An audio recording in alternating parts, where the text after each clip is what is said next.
Oh, old school comic reviews. Okay, this time we have JLA Heaven's Ladder. This is from 2000, yeah, just 2000. Stories written by Mark Waid, the artist by Brian Hitch and Paul Neary, and the colors are by Laura Depuy.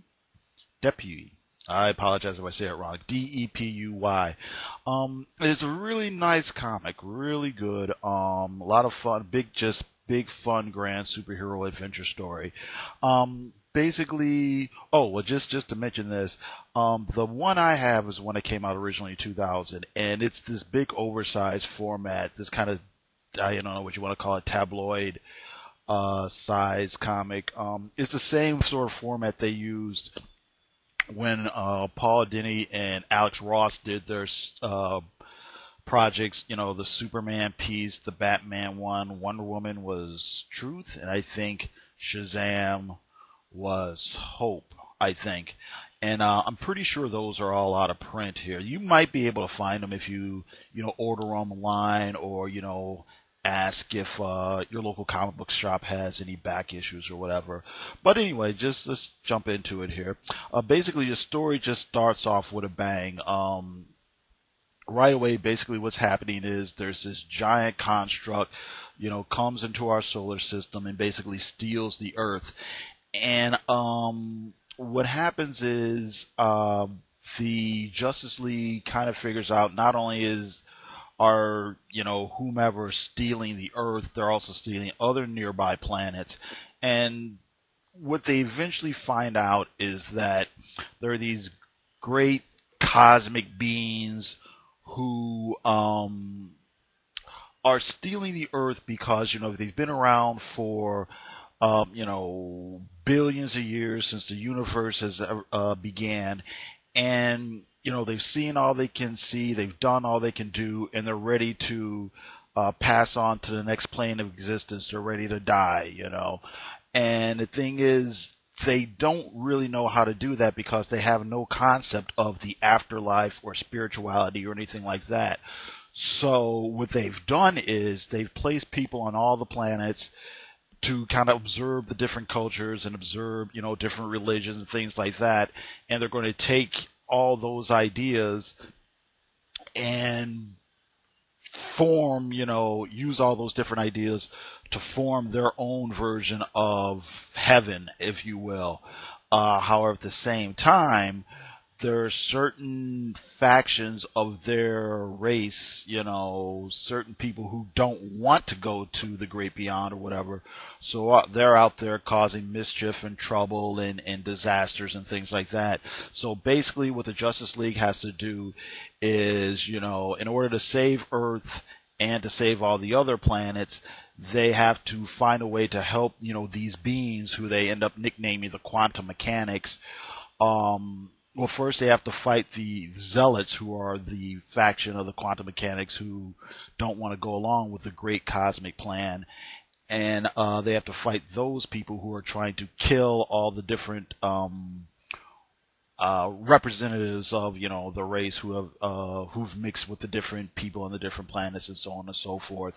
And the Justice League also has to stop them and figure out a way how they can help the quantum mechanics, achieve their goals to, in order to save Earth and save everybody else.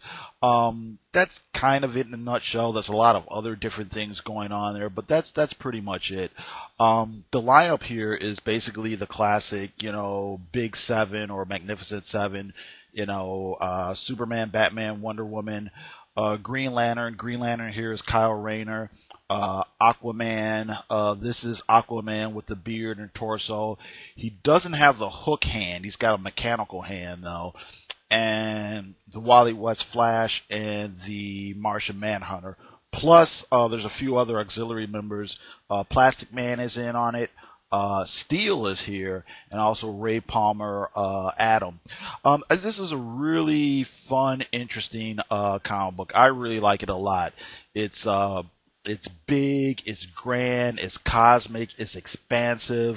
There's a little bit of, metaphysical ideas going on, a little bit of a little bit of spirituality there too, but at the same time, it's still action packed and great. One thing I like about it is all this, it's really well written the way the characters interact and everything. And not only is this like a Justice League story, it's a Justice League story with these characters. Everybody plays their part, and everybody has a very specific thing that they contribute to the various situations and circumstances here. This is sometimes you have generic superhero teams stories where, like, okay, it's a Justice League story, but it could be an Avengers story, or it's an Avengers story, but it's, if you take these characters and switch them around, it could be a Teen Titan story. That's not the case here. It's very much a story about these characters and how they use their specific abilities and how the personalities interact. For this particular story, it's not like you couldn't just switch it around and take the Flash out and put Quicksilver in and still have it work the same way. I really like the fact that, like I said, the characters all use their specific powers and abilities and skill sets. There's a couple parts where a couple of the characters use their abilities in conjunction with each other that no other two characters could use. So it was really good. It's really smart writing here. I really like the art here by Brian Hitch and Paul Neary, and it really is helped by the large format. You get these, you get some nice splash pages. You get the whole thing of there's the term people like to use in comics these days called, wide screen, where it looks, big and, cinematic, and it looks like CinemaScope and stuff like that. But that really works here. And another thing that's, and it's benefited by the, large size and everything. And another thing that really works that helps the art is the colors by Laura. I feel like a jerk because I can't say her name right, but Laura Depew. It's just really nice and vibrant and bold where it needs to be bold, and moody where it needs to be moody, and it's just really great. Like I said, I don't think this is in print in this format. I would say probably try to look at it online, and like I said, if you're cool with the comic book guys at your store, maybe they'll, track an issue down for you, but definitely get it if you can. Okay, that's pretty much it. This was pretty much a short review, but thanks. Let me know what you think, and you guys have a great one.